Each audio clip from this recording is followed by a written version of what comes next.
developments in a story that we first reported last week about a mysterious noise that was detected in the Indian Ocean and the search for Flight 370. The New York Times is reporting that scientists are planning to release detailed information on the noise on Wednesday.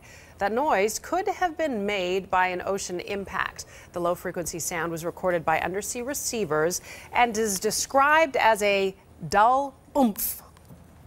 But the area where the noise was picked up is not in the southern arc where the plane is believed to have flown.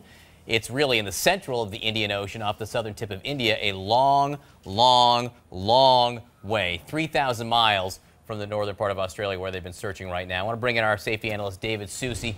David, explain to me the technology that heard this noise, what it listens for, and what it could be. I suppose it could be a plane, but what else could it be? Well, it could also be an earthquake, a small earthquake that wasn't strong enough to move all the way over to the coast where you would feel it on the coast sensors, but it would make that sound. So it's interesting information, and it's wonderful math if you like math like I do. But as far as traveling, remember that sound travels about 5 times faster in water, and a low frequency sound can travel thousands and thousands of miles. Right, and the fact is the area that sound traveled is said to be roughly the size of Texas. Let that sink in for a second. We've talked about it time and time again, about what a challenge it is, not just the topography underneath the ocean, but the area that they have to search.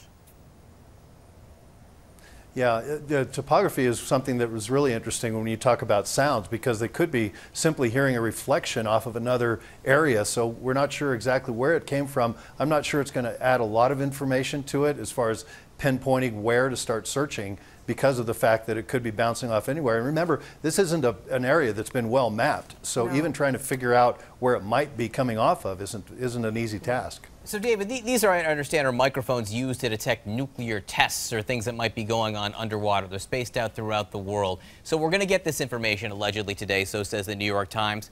But then what? You know, it's not like, it seems doubtful to me they're going to start searching 3,000 miles away from where they're searching right now.